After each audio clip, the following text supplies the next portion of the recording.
What if I told you Chapter 1152 is the moment everything changes? For years, Oda has teased us with mysteries, ancient robots, god fruits, Elbaf's forgotten power. But now it all converges. Luffy, with the drums of liberation echoing through the land of giants. Loki, the prince with divine secrets. A buried titan older than the Void Century begins to stir. This is not just another fight. This is the awakening of Elbaf's ultimate weapon, a being so ancient and so powerful it was sealed beneath the land before even Joy Boy's time. And it's waking up to Luffy and Loki's synchronized heartbeats. This robot, like the one from Egghead Island, is not alone. The Egghead robot, powered by the same frequency, awakened as Joy Boy's hockey pulsed across the world. That pulse wasn't just symbolic. It was a signal, a chain reaction. And the one in Elbaf was next. Let's break it down. The Egghead robot woke with an energy never seen before. Vegapunk confirmed. It moved because it detected Joy Boy's will, the same hockey signature that once rocked the world 800 years ago. That robot didn't act randomly, it was responding to a call. And now, deep beneath the Yggdraden tree in Elbaf, another sleeps. This one larger, older, more dangerous. Forgar, a weapon of the gods. We know from Egghead Island that ancient technology exists capable of challenging gods. Vegapunk himself referenced a robot from 900 years ago that attacked the celestial dragons.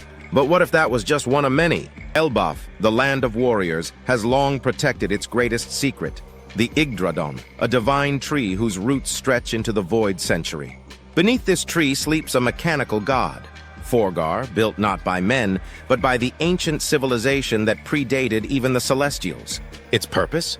To protect the heart of the world. Forgar is powered not by gears, but by resonance, an echo only awakened when two wills align.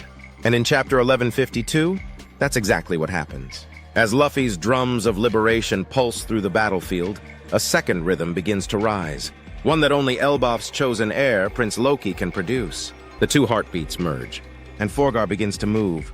Dory and Broggy were never villains, but in the new era, even heroes can become pawns. As war brews across the world, the elders whisper poison into the ears of once noble giants.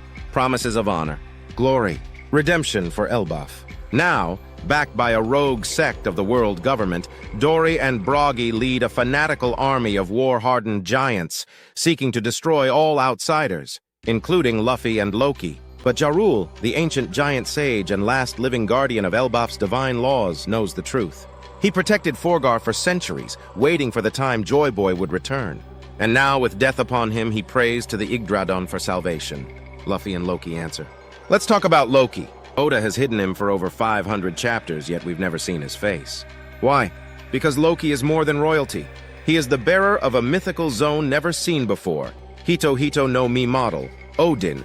Yes, like Sengoku's Buddha model, Loki's fruit allows him to become a divine being. But not just any god. Loki's god is the Allfather, Odin himself. When transformed, Loki gains Gungnir, a divine spear that never misses, Mjolnir, a thunder-infused warhammer, Fenrir, a loyal wolf of shadows and chaos runic tattoos that glow with the ancient script of fate, allowing Loki to manipulate the battlefield with prophecy. This isn't just power, it's destiny. Loki is the only one who can complete the rhythm of liberation with Luffy, not because of fate, but because of design. The ancient civilization embedded a genetic frequency into Elbaf's line. Only when Loki awakens his fruit and synchronizes with Joy Boy's echo can the robot awaken. And now, in Chapter 1152, it happens. The skies darken. Lightning splits the clouds. As the battlefield descends into chaos, Luffy grins, the heartbeat in his chest syncing with the pulse in the earth. Loki, bruised but awakened, lifts his hand. Mjolnir spins into it like destiny. Boom! The ground cracks. Roots of the Yggdraden tremble. The face of a forgotten god is revealed beneath the soil. Eyes glow. Forgar stands, 50 meters tall. Adamantium armor. A face shaped like the first warrior of Elbaf, carved with runes older than the world. It bellows, not in anger, but in recognition. This is not just a weapon. It is the first defender of the dawn. Forgar was created by Joy Boy's allies during the first war against Emu, sealed when the war was lost. But now it lives again. And it chooses its side. Luffy, Loki, freedom. Dory and Broggy clash with Forgar. The battlefield becomes a myth reborn. Lightning, fire, ghost wolves, and rubber punches collide. Jarul, protected inside the Yggdradan chamber, begins to recite the old verses of Elbaf, the prophecy of two sons and the robot god. Elders in Mary Joieuse begin to panic. The rhythm of liberation is spreading again, beyond Egghead, beyond Wano, now shaking the last unfallen land, Elbaf. Forgar does not just fight, it broadcasts, a beacon of the old world, reactivating long-dormant weapons and mines across the globe. Ancient machines in Burka, in Wano, and even in the Red Line begin to stir. The final war has begun. Luffy is the warrior of liberation. Loki is the keeper of prophecy. Together, they represent the duality of Joy Boy's legacy. One fights with pure instinct, the other with divine inheritance. Their bond is not friendship, it's harmonic. Their power is not additive, but exponential. As Forgar unleashes its god-killer beam against Brogy's massive axe, Loki summons Fenrir to tear through enemy lines. Luffy stretches into a comically enormous warrior and whips the battlefield into a thunderstorm. The Age of Gods is not returning. It's being rewritten, and at the center of it all, Chapter 1152 marks the first time we see Joy Boy's heartbeat awaken more than just rubber. It awakens the world. Why Elbaf? It's the last land of the free, never conquered, never colonized. It held the secret to Joy Boy's awakening. Why Loki? Because the original war wasn't lost due to power, it was lost due to betrayal. Loki's name, derived from the trickster god, implies he will challenge fate. Why a robot? Because humanity once fought against gods with science and lost. Now they fight again with both science and heart. Forgar is not just metal, it's a memory. And now that memory is alive. One Piece. Chapter 1152 is not just about action.